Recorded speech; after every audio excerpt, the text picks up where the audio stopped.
So, we now return to the Great Ace Attorney Chronicles. I'm gonna go back in here. I swear one of these things had an AM on it. Was it the brother's gun? No. Stereoscope?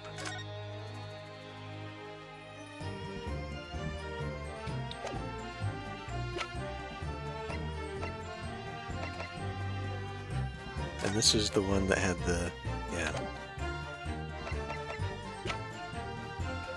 I swear we came across this at one point.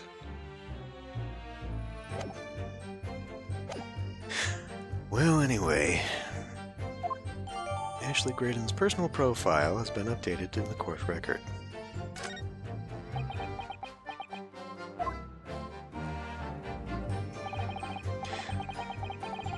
All of a sudden, we seem to be up to our necks in a serious matter of national security.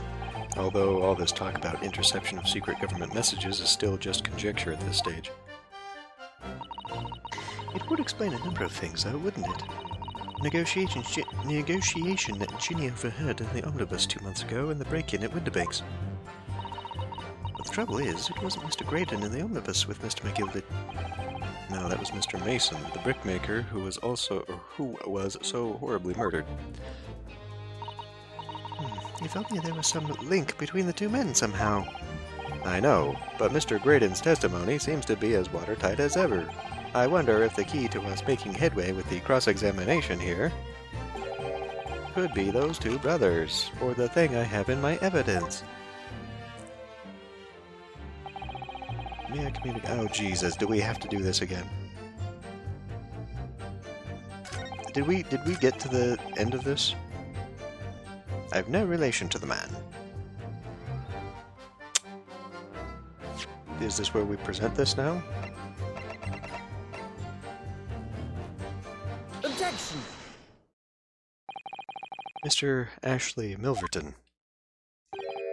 Tell me, why did you try to hide your former name from the court?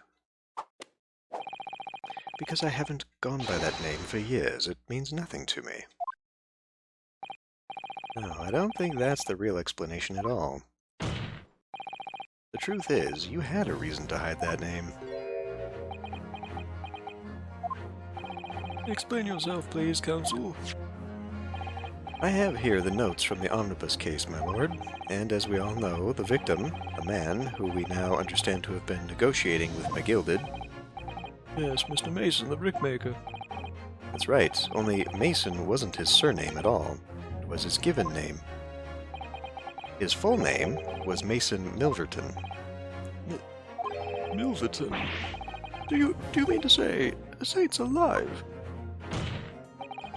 Mr. Ashley Milverton, is it not the case that the brickmaker, Mr. Mason Milverton, was your father?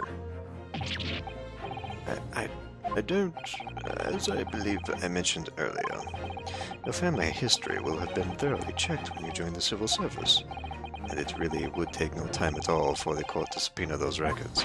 Perhaps we should just do so anyway, huh? The truth is, you have been illegally acquiring highly confidential information and selling it to McGilded in collaboration with your father.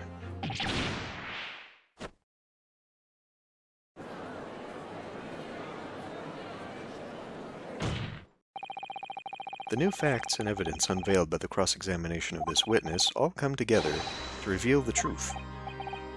The truth, you say? That you collaborated with your father, Mr. Mason Milverton, in illegal dealings with Magnus McGilded. By dint of this music box, you mean, counsel? Yes, stealing information being sent in secret government communications and selling it on to McGilded. Mr. Graydon concocted this elaborate scheme of using 2 music box discs to encode the information. It's Sholmes who has the last one.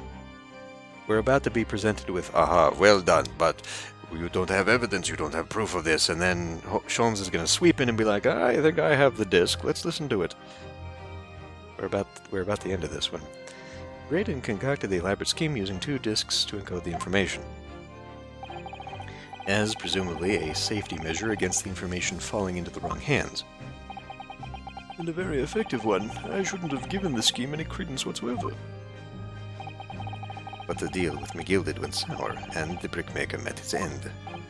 Yes, but before he was arrested, McGill had managed to temporarily dispose of the stolen disc at the pawnbroker. Then, having learned of the situation, you appeared at Windibank's 2 days ago. In an attempt to recover the 2 articles McGilded had placed in pawn there. But that attempt failed. One of the discs was seized by the police, and the other you never found.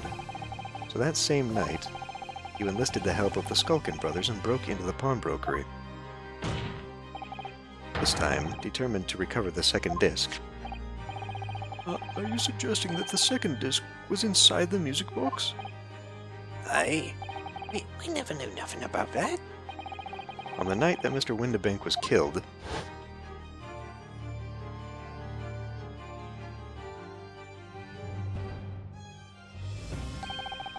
the intruder to the pawnbrokery touched one item, and one item alone, the music box. It was rather ingeniously demonstrated using the 2 prints from the security camera, indeed. So the question that naturally begs answering is this: why was only that one article disturbed? The answer is obvious, because it contained the second disc, which the intruder was desperate to retrieve. Since, if it were to fall into the hands of the police, it would be proof of high treason. Well, Mr. Graydon, do you deny that all of this actually began on that fateful night 2 months ago? I refuse to accept any of this nonsense.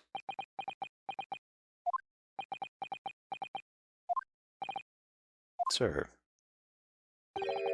there appears to be blood seeping through the sleeve of your jacket. What? 2 nights ago, we know that 3 shots were fired at the scene of the crime in Windibank's pawnbrokery. 1 took the life of the pawnbroker himself. 1 struck the pouch around Mr. Sholmes's waist. And the final bullet struck the calendar on the wall of the shop, having first pierced the arm of one of the intruders. Mr. Graydon, that wound on your arm that you seem to be trying to hide, it's a bullet wound, isn't it? He's got you now, me old China. Time to call it quits in Krauk, I reckon.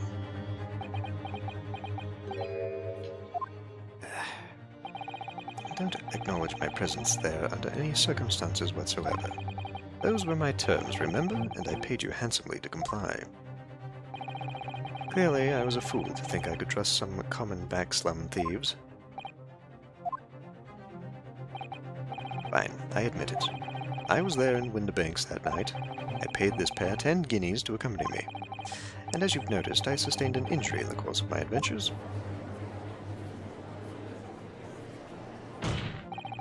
But that is all. I admit to nothing more. Stealing government secrets? Negotiating with Mr. McGilded? As God is my witness, I'm sure I recall nothing of the sort. It's not going to go down without a fight. Not until I can show hard evidence, I suppose. Nevertheless, the defense has now established a crucial fact, which is, well, we know that 1 bullet was fired from each of the 2 firearms we have in evidence. The bullet from the Skulkin brothers' gun hit the pouch around Mr. Sholmes's waist. And the bullet from Mr. Windibank's gun clearly must have been the one that caught Mr. Graydon on the arm. Indeed, it must. We can rule out the possibility that the man shot himself. And that leads us to only one conclusion. Mr. Windibank was shot by a 3rd gun, which can only have been fired by the 3rd intruder. Goodness. But it was shot from an upward position from someone shorter. McGilded is still alive. That's right, Mr. Graydon. The only person who could possibly have shot Mr. Windibank that night is you. Hold it!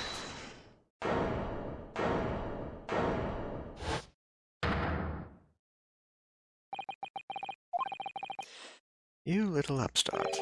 You made a grave mistake when you summoned me here. What? What's that supposed to mean? Yes, as you rightly say, I was there at the pawnbroker's. I did my best to hide the fact, naturally. I had no intention of ruining the distinguished career I'd built for myself at the communication station. But did the thought never cross your mind? Did you never consider the possibility? What do you mean? What thought? What possibility? The possibility that if I was there at the scene, I may have witnessed the crucial moment. You see, this makes me a key witness in this case, and I have my hands firmly around the neck of your client. What? Are you suggesting? I saw it all. I saw the very moment that pickpocket girl pointed the gun at that poor defenseless pawnbroker and shot him. What?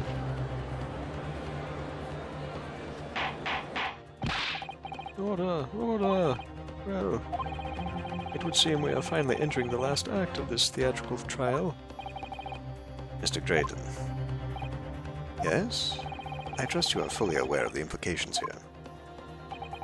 If it is shown that your claim is false, you will have incriminated yourself as a killer. Now, I understand fully. Then I must ask you to give your formal testimony once more. You will explain to the court precisely what you saw at the moment the defendant allegedly shot the victim.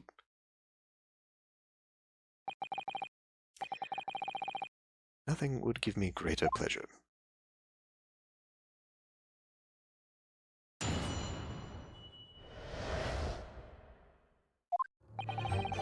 While these ruffians were jostling with the broker, I was still near the entrance to the shop. When Windibank threw Nash over the counter, I felt a sharp pain in my arm. I pursued the man, but he shut himself in the storeroom. I could see him through the peephole in the door, though.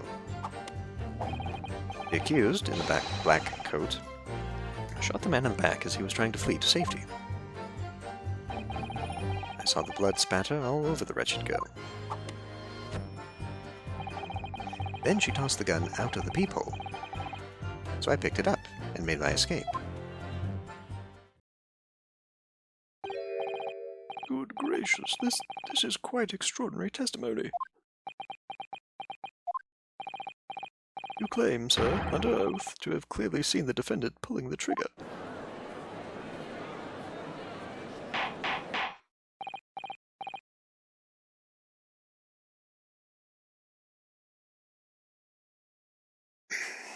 Except for that picture of where she's holding the gun still. Order. It wasn't my intention to testify in this way. But neither is it my intention to be found guilty of a murder I didn't commit. So, you see, my hand has been forced. I tell the truth now as an act of self-preservation. The truth. Until now, the prosecution was completely unaware of these details. Yes, well, sorry about that. Having shot me in the arm, the pawnbroker was then shot in the back by the accused. And, as I said, she was showered in his blood. You say the blood spattered over the accused's coat. Are you sure on that point? They keep bringing this up, so...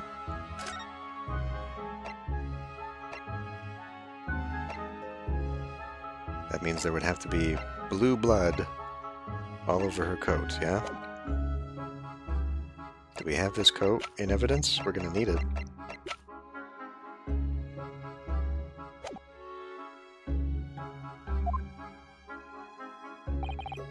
Oh yes, quite sure. All over the black coat that pickpocket girl was wearing at the time. Really? If her coat could somehow be shown to harbor vestiges of blood, that would be conclusive evidence here.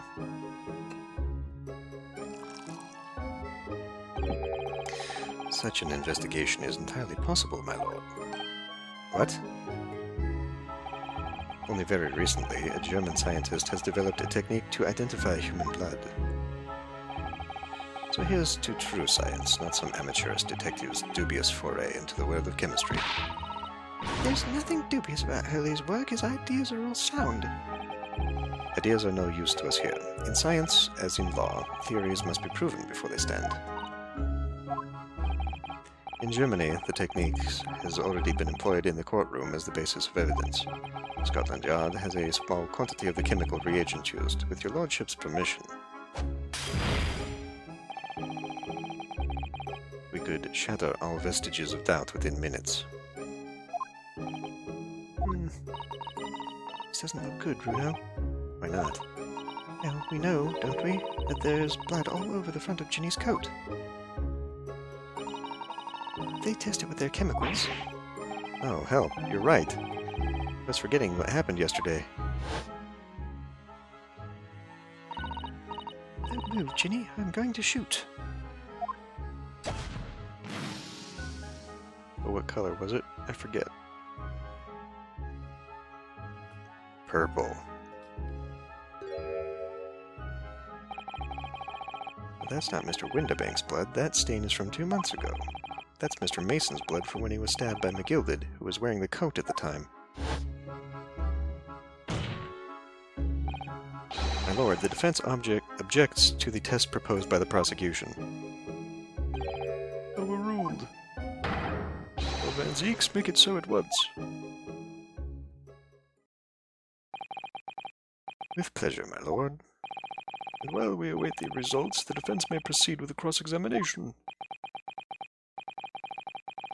Once they find that blood is on the overcoat, Gina will be... Counsel, yes, my lord. cross-examination. Of course, my lord. If this cross-examination doesn't go well, if I don't manage to uncover some decisive evidence or a really compelling clue now, I have a very bad feeling about the outcome of this trial.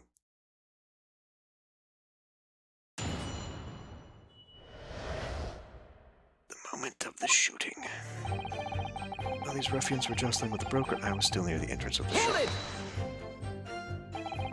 Mr. Windibank emerged from the storeroom, I believe. Ringo and Nash were scouring the counter when he suddenly appeared and flew at them.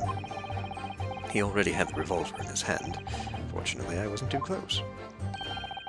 I've never been so scared in all my life. Yeah, we were just regular mild-mannered burglars, that's all. We didn't like violence. Says the pair who carry a gun. What do you mean when you say you were near the entrance to the shop? I was in the doorway, running my eyes over the shelves of forfeited items. Looking for the music box, of course. The broker went for Nash in the first place. Then Ringo joined in, making it 2 against 1. So I assumed they could handle the situation. But I was wrong. I was trying to help me little brother, but the old geezer chucked me over the blooming counter. So I pulled my gun on the fella, and that soon made him scarper. The pair of you were setting up on the poor defenseless pawnbroker together. Shame on you. Sorry, Gov. When Windibank threw Nash over the counter, I felt a sharp pain. That's... what?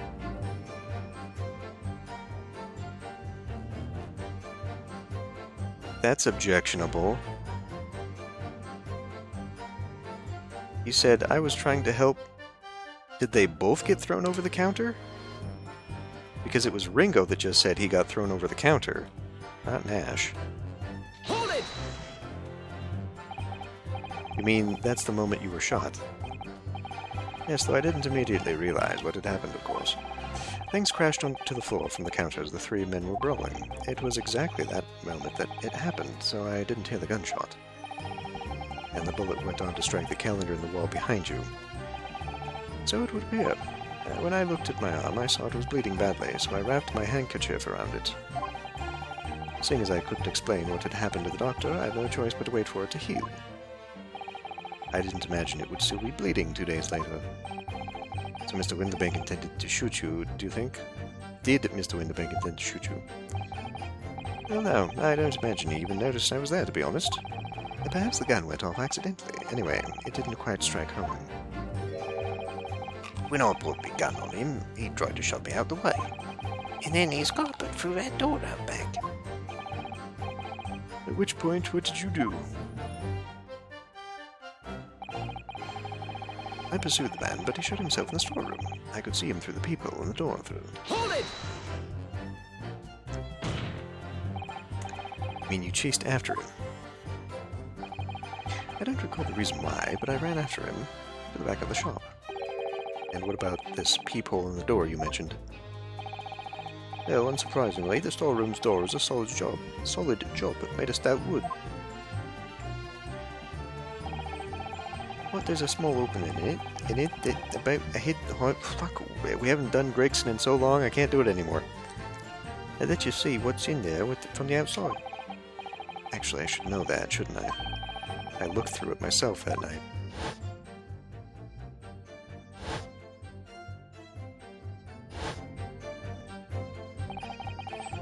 What about your burgling brothers? Did you see what went on through this peephole as well? Not likely, Gov. Didn't see nothing of the sort, Gov. I doubt these two buffoons were even aware of the peephole's existence. So the Skulkin brothers were there, but they didn't see the killing of Mr. Windibank take place. Inside the storeroom, I could see the broker and that young girl standing there. The defendant? Yes, though neither of them noticed that I was looking. The girl raised a gun and pointed it straight at the man. And then, what did you see next? The accused in a black coat shot the man in the back as he was trying to flee to safety. Hold it! Yes, when the crime was discovered, the defendant was found with a gun in her hand, but that was Mr. Windibank's gun from which only a single bullet had been fired. And as we've already established, Mr. Craydon, that bullet was fired at you. Ah, but no, it wasn't the broker's gun that the pickpocket girl had when I saw her. Yes, the bullet from the Windibank's gun grazed my arm, and yes, the Skulkin's gun grounded the detective.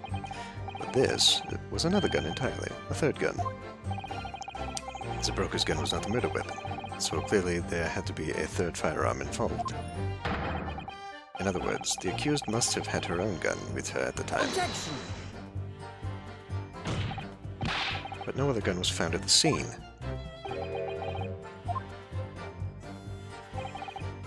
Calm yourself, counsel. Sorry. You must consider the events in order. At first I saw the broker and the girl glaring at each other, but then, all of a sudden, the broker turned to run, and it was at that moment that the little gutter rats shot him in the back. A chilling image, I must say.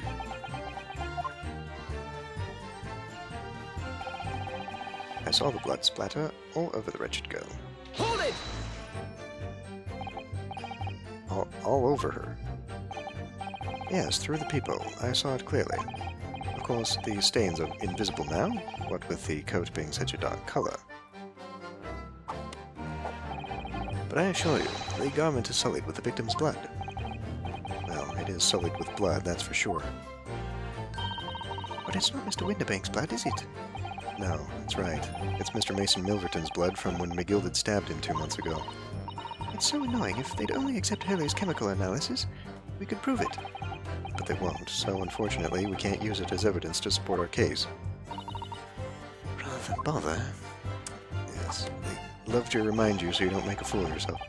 Then she tossed the gun out of the peephole there, so I picked it up and made my escape. Hold it! Did I hear you correctly? She threw the gun out of the room.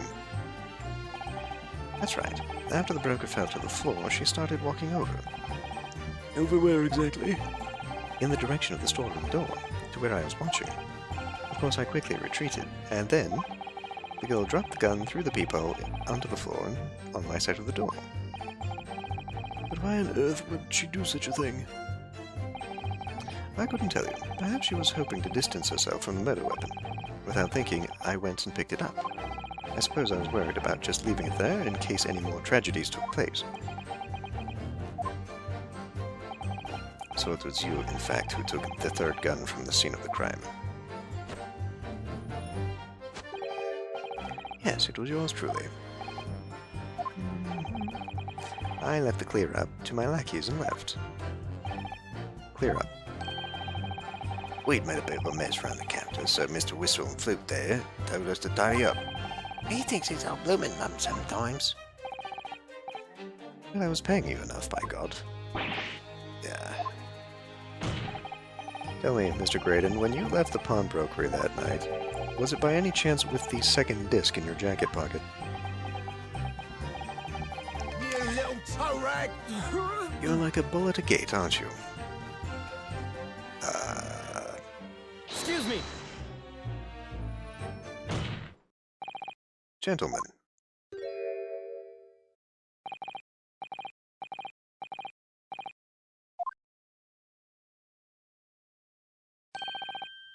Something wrong, Sunshine? That should be my line.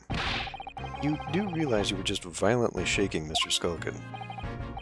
Blimey, this dude's a bit of a hooligan, ain't he? What was going on just now? You saw it, me grab me whistle. What the blazes, he said. Didn't you mention the third gun when we got you down to the station? And why didn't you? 'Cause we didn't know nothing about it, or the flaming peephole on the door. Sorry about that. I can be prone to losing my rag sometimes. Not hurt, are you? Oh, blimey, see the way he's looking at me? I'm telling you, that this Steve gives me the willies. That was strange. The inspector doesn't normally get quite as worked up as that. He wouldn't normally grab someone. No, that wasn't like Gregsy at all. He's normally all sweetness and light, no matter what I say to him. Yes, well, I think you might be a special case, Iris.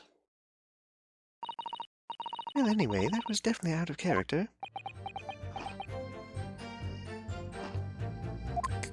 Go on. My lord, requesting your lordship's permission to interrupt the cross-examination. Explain yourself, officer. I have the result of the test that was ordered earlier, my lord. Ah, the blood on the accused's overcoat. Thank you, officer. Very well. The cross-examination is hereby temporarily suspended. I presume you have no objection, counsel. No, my lord.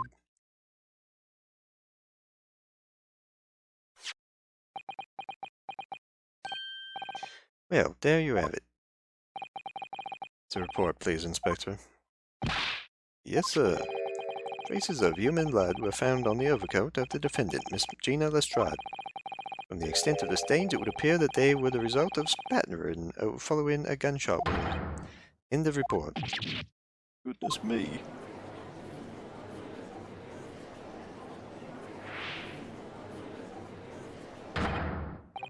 See? What did I tell you? Objection! No, the blood on that coat is not Mr. Windibank's. What on earth makes you say that, counsel? The coat originally belonged to Magnus McGilded. Just before his coat was deposited at Windibank's, McGilded had fatally stabbed Mr. Mason Milverton. So the blood on that overcoat is the blood of the brickmaker from the Omnibus Case. Objection! Well, the dead cannot speak. Isn't that right, my Nipponese friend? Sorry. 2 months ago, in this very courtroom, did you not argue fervently for McGilded's innocence? And yet now that the man is dead, you brand him as a murderer. Your conduct shatters any shred of respect you may have earned for yourself in this country. But that was... I call it a ballet disgrace. Treachery, that's what it is.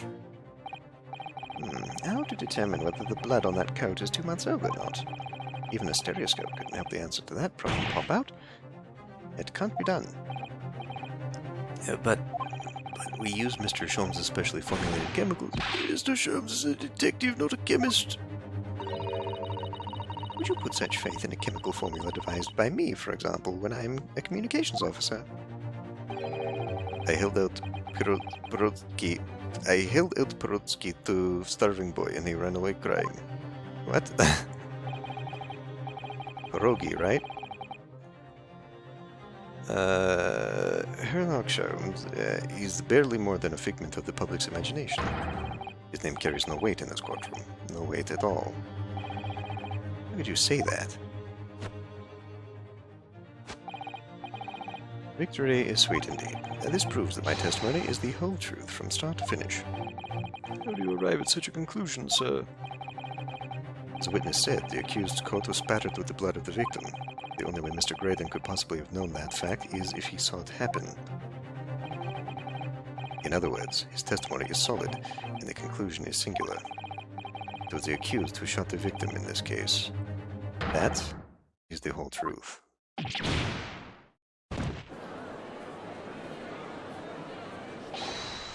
But, okay, that much blood came out the back?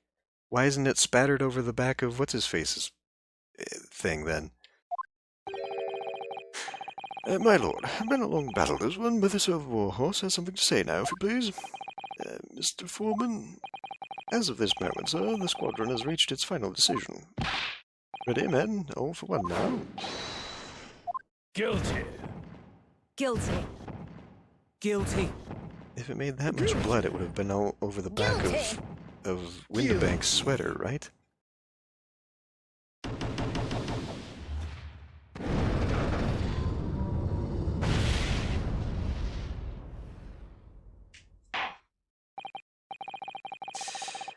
Well, it would appear the ladies and gentlemen of the jury have reached a unanimous verdict.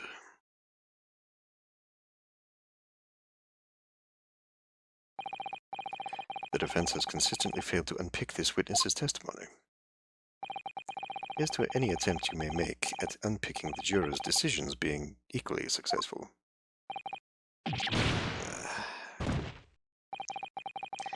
I don't believe it, after I've come so far. How is it all unraveling on me so fast?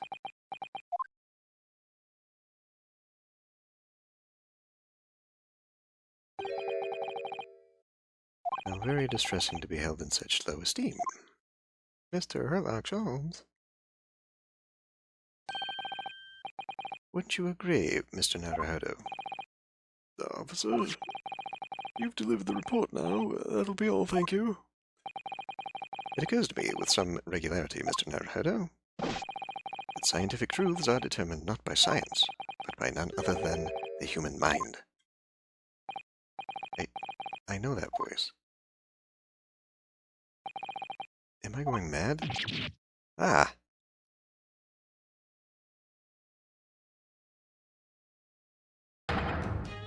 Mr. Sholmes. What is the meaning of this? Order! What business do you have here, detective? The last I heard you were recuperating in hospital. As well I should be, had I not been set upon an errand. What errands? Really, it's really you. You're awake at last. Yes, good day, Iris. I appear to be rather late to rise. My apologies. Now, my lord, if you will humor me. In what manner, sir? I have something of great importance I wish to give to the young lawyer over there. I need no more than 5 minutes. Would you be so kind as to spare us the time?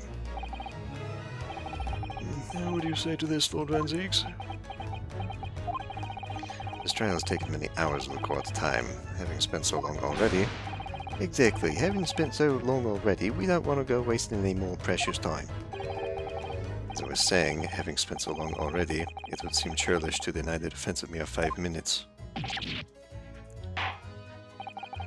Very well then, counsel, you have 5 minutes. My dear fellow, I apologize for my tardy arrival. Mr. Sholmes, are you all right now? All right. I'm all wrong. Sorry. I've only just managed to summon the strength to stand, man. I asked the judge for 5 minutes. But I fear even that may prove too much for me. Pray forgive me, should I pass out? Let's make this discussion as short as possible. Hurley, this place is full of idiots. None of them can see how wonderful your chemical blood analysis is. Ah, well, that concoction of mine was really just a bit of sport to assist me in my investigations.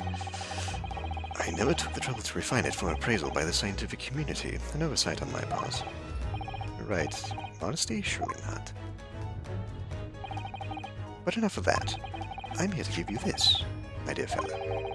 What's that? A lavender furoshiki wrapping? A leaving present from Miss Susato. From Miss Susato? If possible, matters were to be settled without me giving you this. Those were her instructions when she asked me to do her this favor. I don't understand. Miss Osato foresaw today's events, I believe. She knew that the culprit would attempt to escape justice by means both devious and underhand, and that you, Mr. Naruhodo, fighting fairly as you are wont to do, find yourself in considerable peril. At that very moment of crisis, you were to be given this small parcel. Those were the dear lady's instructions. A leaving present from Susato. Whatever could it be? What is this? Oh, it's the machine I made. What? What machine? I forget.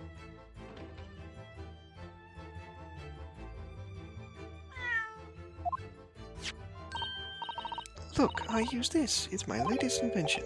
What is that? We call it the Cat Flappimatic. You can make a cat flap for a very, very little friend like Waggy in seconds.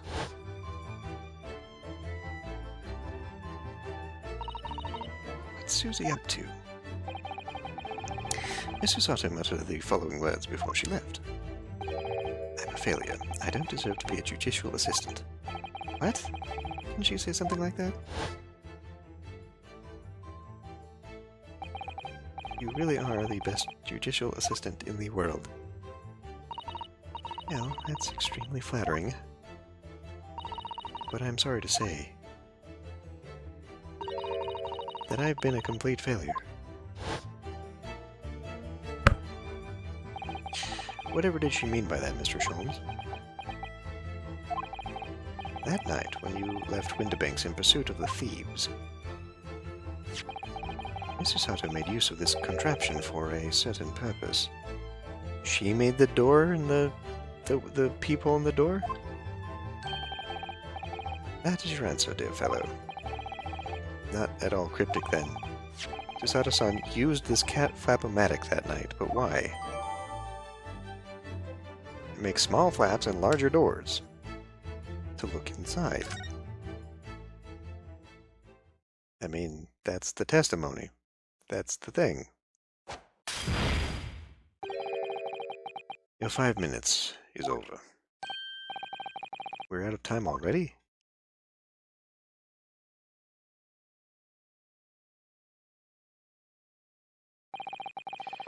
I'm grateful to you for affording us that brief recess, Mr. Reaper. I need no thanks, Detective. After all, the die is cast. Is it really? The jurors are unanimous in their leanings. No doubt my learned friend will consider a summation examination. But any attempt to alter the verdict now would be utterly futile. I wonder. Mr. Naruhodo. Yes. The rest is down to you, dear fellow. What is your plan? The rest is down to me. I need to be careful here. If I make a wrong move, the trial will end badly. My lord, the defense requests... well, further cross-examination, I guess, because now we've got this thing.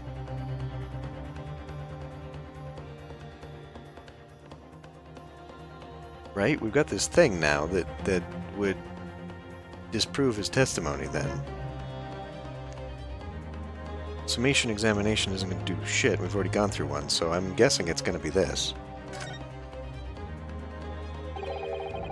Further cross-examination. Objection! The jurors have spoken. Protocol dictates that you may not cross-examine a new witness now. The defense is not asking for the cross-examination of a new witness, rather to continue with one of an existing witness. What? It would appear that a rather important detail has escaped your attention, Mr. Reaper.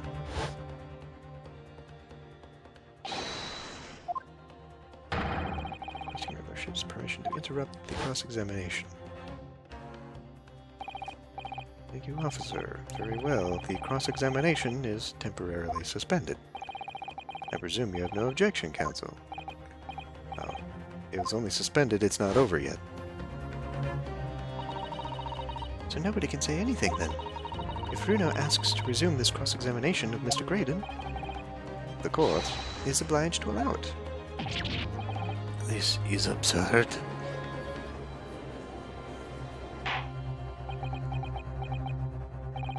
I would remind those present that this is my courtroom. I concur that the defense is entirely within its rights to request the continuation of the cross-examination. However, I will not permit an unremitting protraction of these proceedings.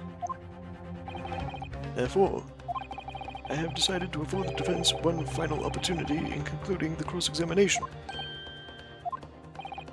Counsel, you must choose but one statement from the witness's testimony and but one piece of evidence to present in support of your argument against it.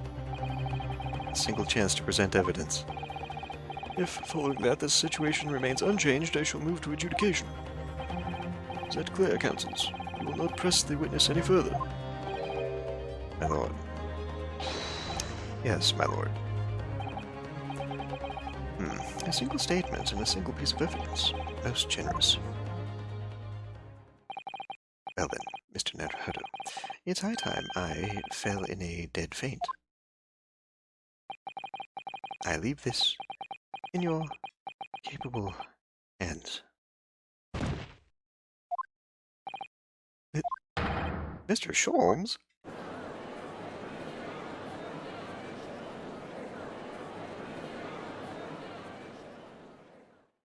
Well, I suppose we better look at that device first then, huh? To stand so insouciantly before the court in a state of such high fever, either the man has extraordinary strength of mind or an extraordinary lack of feeling. I imagine he's feeling very little now. The detective is sleeping soundly in one of the antechambers. Strike a man when he's down, why don't you? Well then, counsel, are you fully prepared? Let's look at this thing first.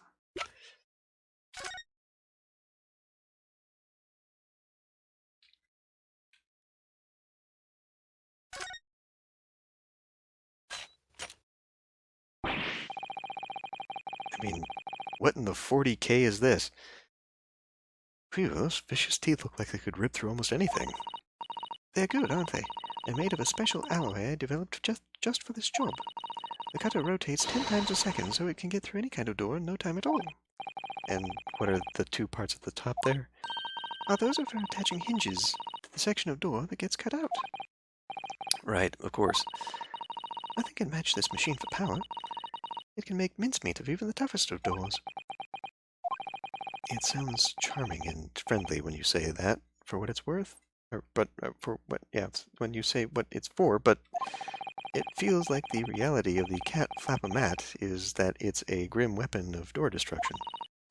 Why, he's so adorable, there's nothing I wouldn't do for him, even developing deadly weapons. Right.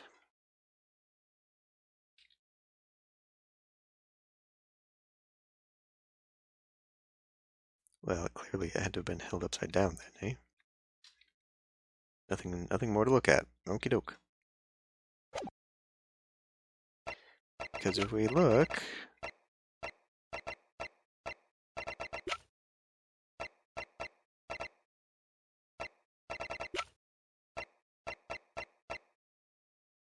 I don't know, can I look at one of these pictures? Can't see it from here. I'm pretty sure the hinges were on the bottom of the door. I don't know if that's going to come into play, but whatever.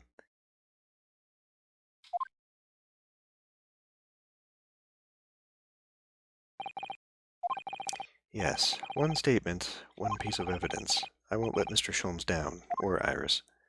And I won't waste this final chance that Susato-san has given me. This is going to decide the entire outcome of the trial. Very well then, under the terms I have outlined, you may resume the cross-examination.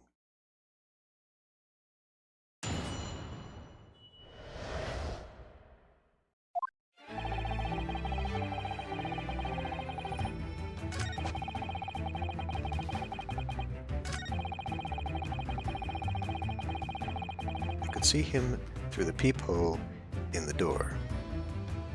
So do I get to press on this, or... Hold it! Mr. certain I take issue with... So I have to present here. No, my learned friend. I take issue with you.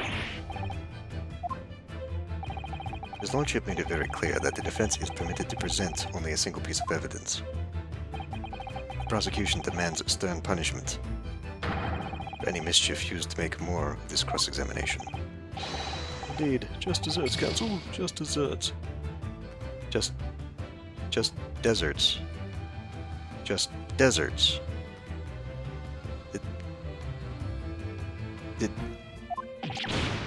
Just deserts. I threw that mischief in your face, Runo. You threw those just deserts in my face twice. Alright, I can only present one single piece of evidence. Yes, yes, yes. Shot the man in the back as he was trying to flee to safety as you look through the peephole. It has to be this thing, yeah? Objection! What on earth is that eccentric contraption, counsel? Oh, it's my Cat Flappimatic, my lord. It makes a way for cats to get in and out of a room. It can cut through any door you can think of, and make a new little door in the middle of it.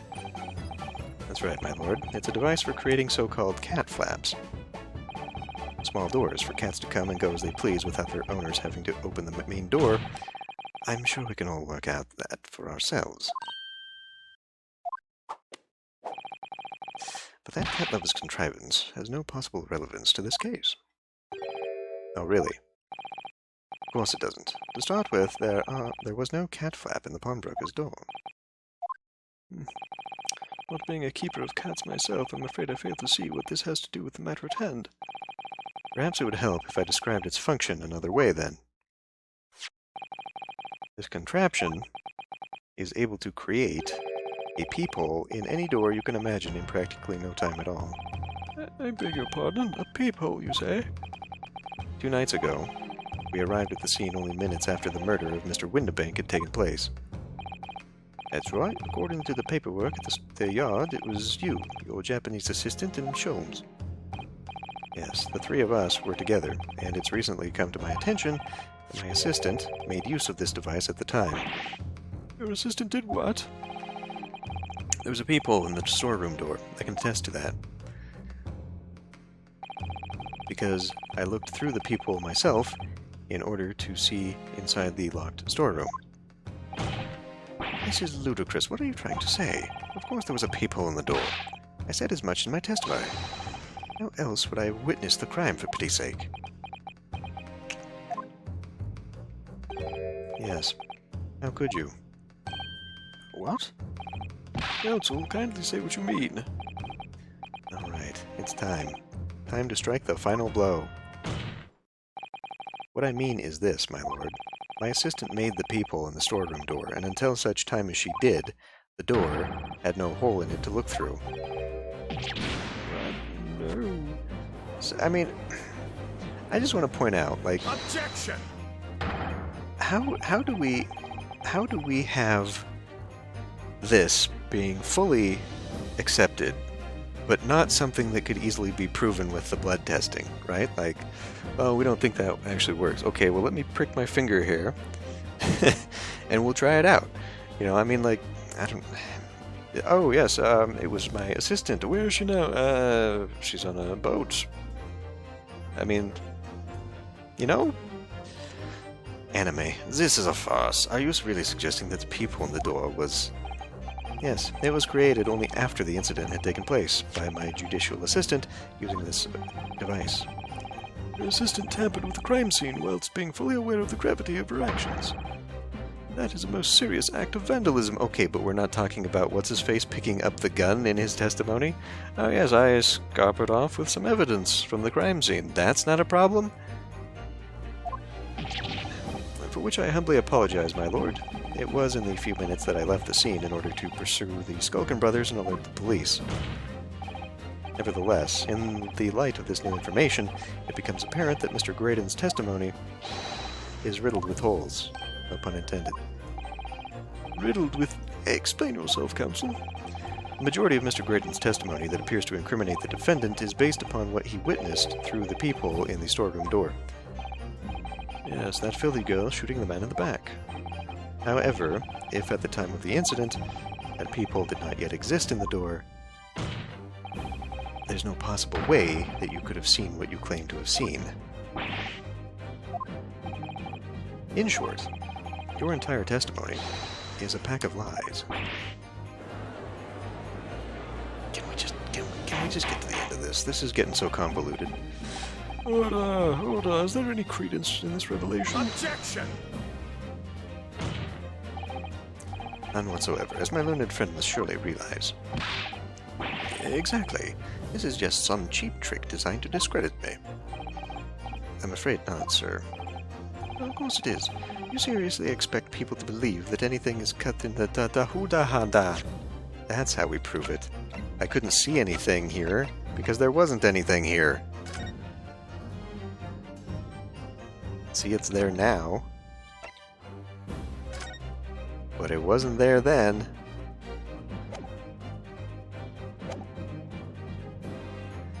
You seriously expect people to believe that plaything can cut through a solid wooden door? Oh, yes, I designed it to be very powerful. It can cut through even the strongest of doors. That's absurd. I don't believe it for a second. I had a feeling you'd say that. What? Maggie, Chloe, time for dinner. So she cut it into the door of the courtroom.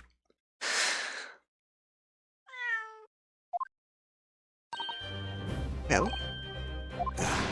Young lady, this is the Old Bailey. What does not make cat flaps in the oak paneling at the Old Bailey?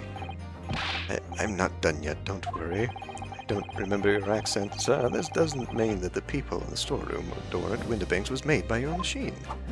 And there's no way you can prove that it was. No, but it's easy. What? My Cat Flappimatic crates are all of a fixed size, and the dimensions of the peephole at Windibanks are an exact match. Okay, but I have more compelling evidence here. Old Silky's lost for words. Excellent work, Iris. Thank you. And now it's my learned student's friend's turn to be lost for words, I feel. I believe your judicial assistant has already left the country for your Eastern Island home. Well, yes, that's true. And you may have some difficulty in establishing all of the facts. For the sake of argument, let us assume the peephole has dimensions that are a perfect fit for this contraption.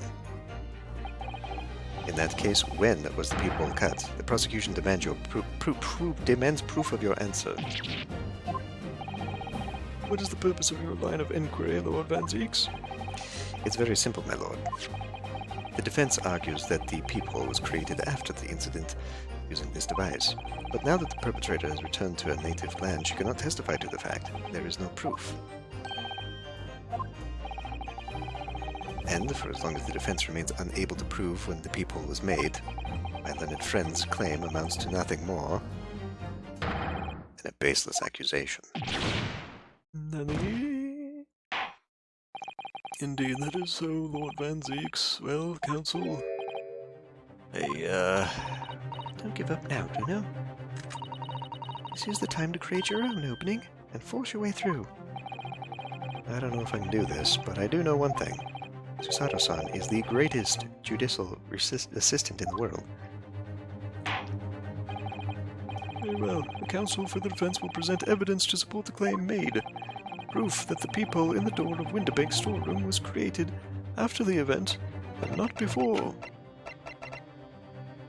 Take that! What are you?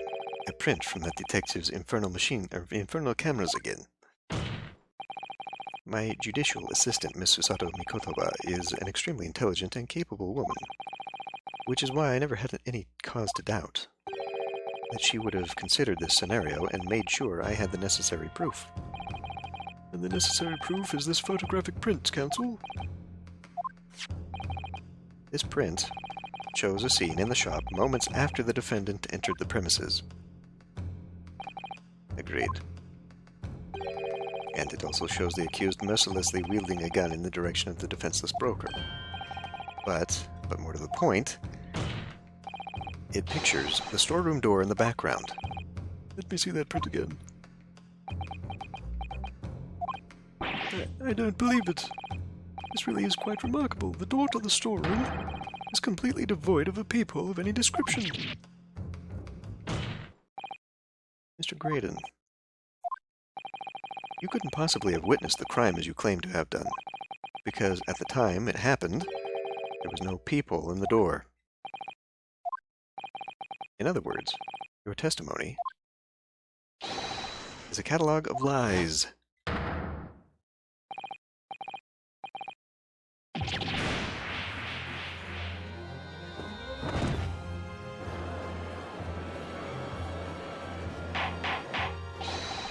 Order. I am satisfied that the defense has substantiated its claim beyond all reasonable doubt. This witness's testimony was entirely fallacious. That's not the only thing we now know beyond all reasonable doubt. My learned friend's assistant's guilt can no longer be denied. The woman tampered with the crime scene. But more importantly, Lord, there's more, Lord Van Zeeks. defense may have established a reprehensible instance of perjury. But that is no proof that this man is the victim's killer. Yes, that's right. But I was there at the scene. It's true. And I was shot in the arm. It's true. But that's all. Yes, in fact, if you look at the circumstances, I am the victim here. Oh, please. No. I agree. More? Well, we still have to find the disc that proves that it does Morse code, because that's the real crime here. I don't believe this, but they're right. As it stands now, I don't have any definitive proof that he is the culprit. Still, he can't worm his way out of it now. Iris, you know what they say? There's no point locking the cat's door after the cat is bolted. Isn't that right, Bruno? As Hurley always says, one lie begets another. Oh, wait, that might have been a line I wrote for him in one of my stories. Well, no matter who said it first, you're right. Mr. Graydon, not only did you give false testimony to the court, but the lies you told make no sense. Make no sense? What do you mean by such a remark? What you said in your testimony reveals that you know something you shouldn't have known. In other words, there's a fundamental inconsistency in your statements.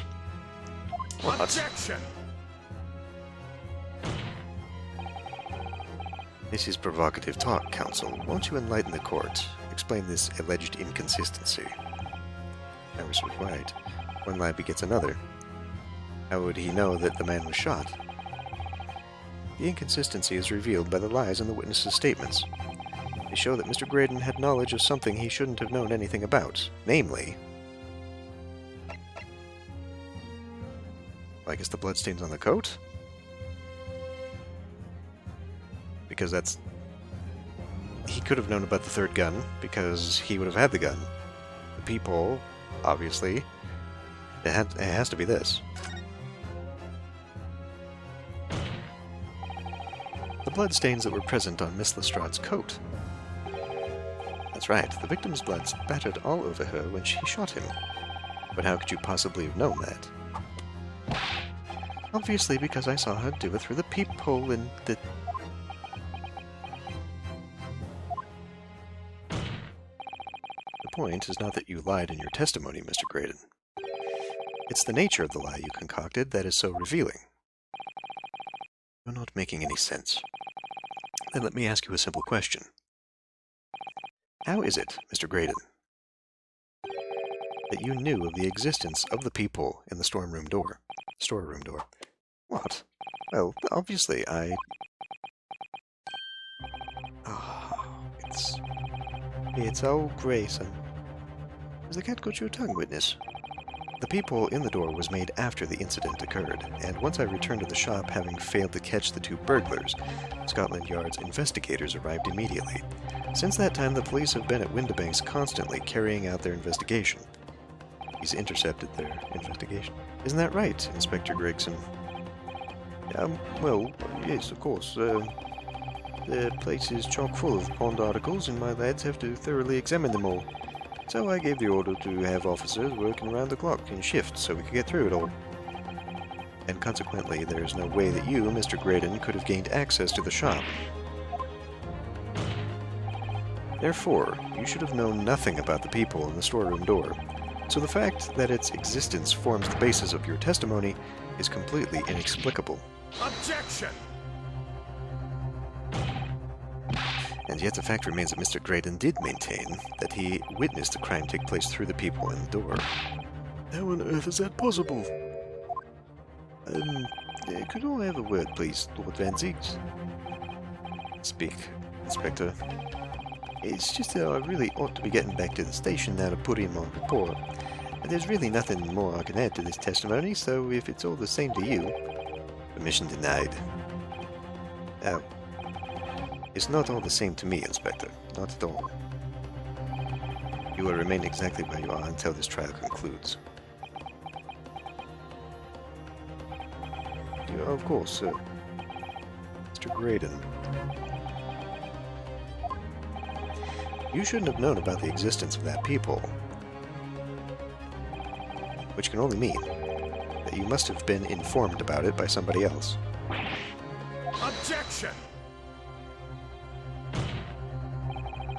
Stop there, my learned friend. You realize, I trust, that the words you just uttered have extremely serious implications. Yes, but the defense believes that the details about the case that Mr. Graydon claims to have seen must have been revealed to him by a certain person before his testimony. And in fact, considering a particular clue we have, there's really only one person that could be. Who is the person in question, counsel? Who gave this witness details of the crime scene to facilitate his false testimony? It's gotta be. Take that! The truth is, it can only have been you, Inspector Gregson. Hey, me? Objection! You had better have some proof to substantiate such a rash claim, my learned friend. Consider the fact that we have only been aware of Mr. Ashley Graydon's identity for the last few hours. We learnt of it only during the course of the trial today. Indeed, preparations for his testimony were made with great urgency during our hour-long recess, while the police executed the subpoena and brought the man here from the communication station. And until that time, Mr. Graydon would have had no idea. No inkling that he would suddenly be required to appear in court. Are you suggesting that until such time as he was summoned? Yes, my lord. Until then, it's reasonable to assume he knew nothing of the people. It was only once Mr. Graydon was in the stand that he realized his position, that he would have to defend himself against the accusation that he was the third intruder.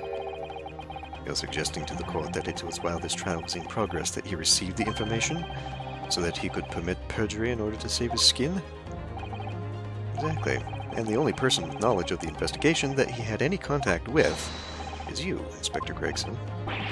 This is a bloomin' outrage. Why would I be giving away details of our investigation to this fella, eh? I was summoned to his lordship's chambers during the recess in any case. Have you forgotten that? Quite true. I had a number of questions regarding the events that transpired at the pawnbrokery. Which means the first time these two laid eyes on one another was after proceedings resumed following the recess. Since then, they've been in full view in the stand, where such illicit discussions couldn't possibly have occurred. Did you forget? Oh, I've just remembered something, Bruno. What is it, Iris? There was one time before, wasn't there? I think it was when Ginny was testifying. Oh yes, now you mention it. When the bailiff was dispatched to retrieve McGilded's music box from the scene of the crime. That's it. It was during the testimony. I remember finding it strange at the time. Mr. Graydon and the inspector seemed to be having some kind of secret discussion. would have been possible for you to give Mr. Graydon the information he needed then. You little toe rag. You're making it all up. I'm a respectable Scotland Yard inspector, for crying out loud. Why would I do something like that? Why would I be giving away confidential details to the likes of this bloke? Admittedly, you wouldn't have had any reason to do something like that for no gain, but perhaps it was part of a deal of some kind, and it starts to make more sense. What deal, Counsel? Wonder if perhaps in exchange for details about the people at the crime scene, Mr. Graydon agreed to give a certain something to the inspector.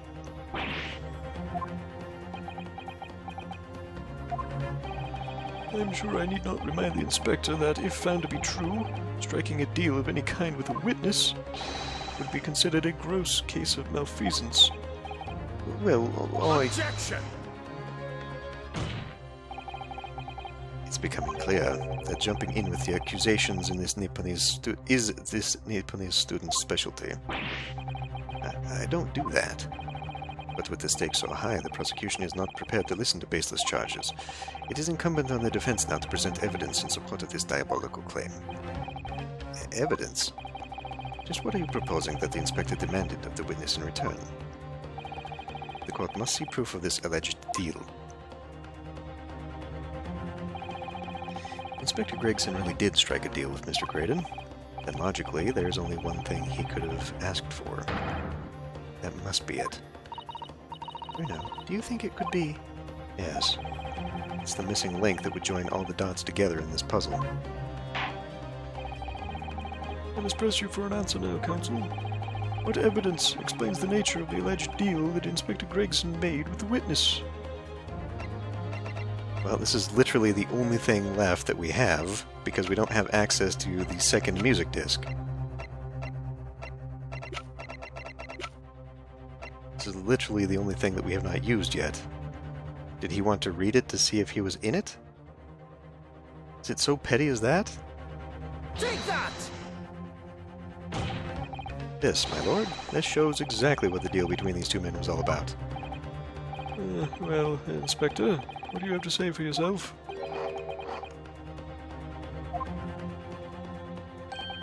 Dear me, it would appear this answer has in no way satiated your appetite. Some of that bite should be directed at my learned friend, I feel. Okay. I'm very surprised at Gregsy. There must have been a compelling reason for him to give away case secrets like that. Well, what's the most important thing to the inspector? What could have motivated him to do it? Well, most Scotland Yard inspectors that I know would put nothing above their duty to policing. So do we have some evidence that's related to the inspector and his duties, I wonder? The newspaper? I must press you for an answer now, Counsel.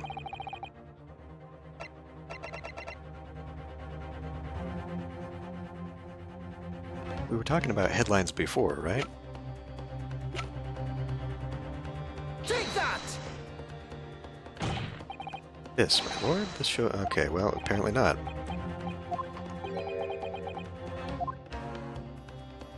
Alrighty then. Over to the wiki.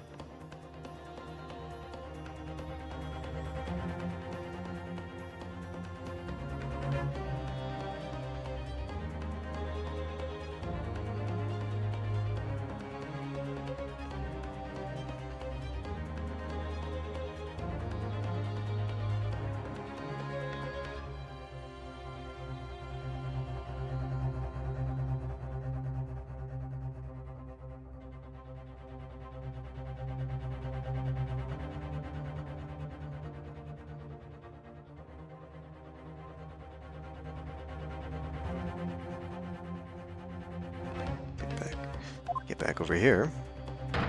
Yeah.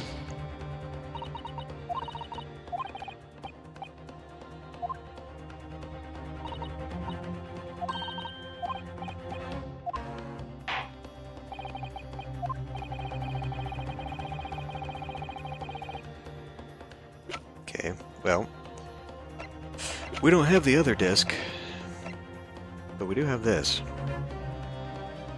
Take that!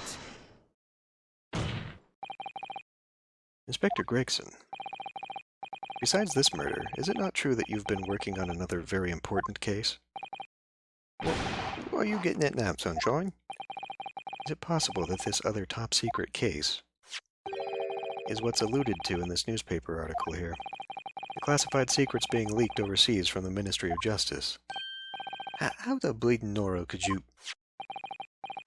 We discovered, during the course of this trial, the music box deposited at Windibanks by Magnus McGilded, a special music box designed to play 2 discs at once. It would seem very likely now that encoded on the pair of discs that were in McGilded's possession are the leaked classified secrets. So I put it to you, Inspector, that in order to recover the second of the discs containing those secrets, you covertly made a deal with Mr. Graydon in which you exchanged the disc for details of the case. You little...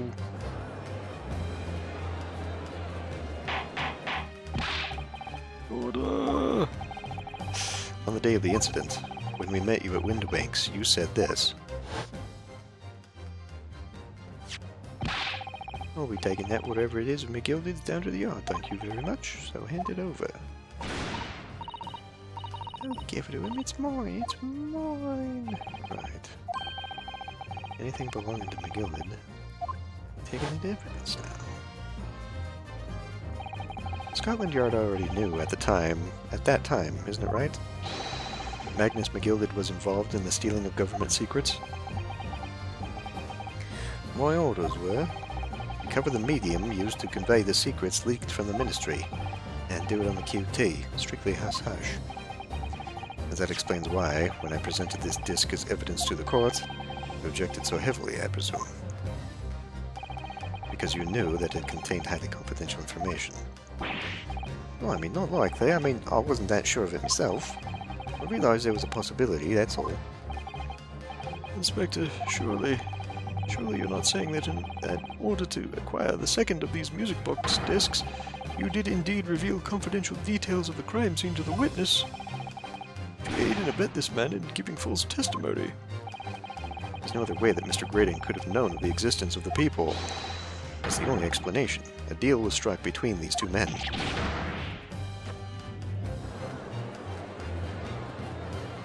Objection! If, and I stress if, this sobering assertion turns out to be founded in truth, it would mean that the second disc is, as we speak, here in this very courtroom. Wait, what? In this courtroom? How could you possibly make a claim like that? Because Inspector Gregson is a Scotland Yard detective. What? What's it supposed to mean, eh? You don't have filing cabinets, and therefore you must carry all your evidence around in your trench coats. Honestly, what the hell? As a seasoned policeman, the inspector will have approached this alleged deal with caution. Certainly, he would not have accepted a gentleman's agreement in this matter.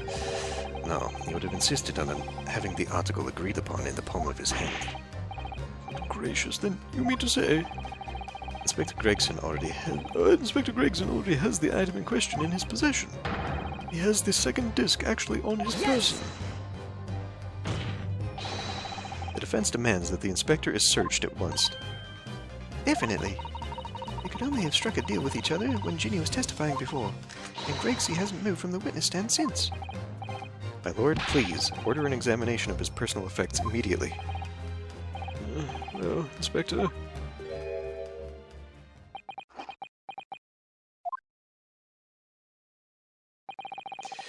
This young lad wants to tone down his imagination. He's insulted me in my profession quite enough. However, if it'll put this matter to bed and dispel any doubts about my involvement, then I'll happily submit to a body search. What? He's going to agree to it? I presume you're aware of the precipice on which you now teeter, my learned student friend. You've made a most serious allegation against Scotland Yard here. If, following the search of the inspector's personal effects, no disc is found, you will be deemed unfit for court service. This trial will end, and my country's government will formally demand of yours that you are severely reprimanded. That sounds serious. Indeed, to have a visiting student make such defamatory remarks about our country's most senior police force is not something Her Majesty's government will be able to overlook. You're just threatening Bruno because you're scared. The accusation is beyond serious. You must be prepared for grave consequences. It's true. I can't imagine Gregson would have accepted a gentleman's agreement for something so critical. The disc must have physically changed hands, which means the inspector should have it. But somehow, something doesn't feel quite right here. I mean, he's standing right next to two thieves, so... Very well, Counsel. You know the implications, so let me ask you one final time. Yes, my lord. Do you still persist in formally requesting a search of the inspector's personal effects? I mean, search someone else would be my deal.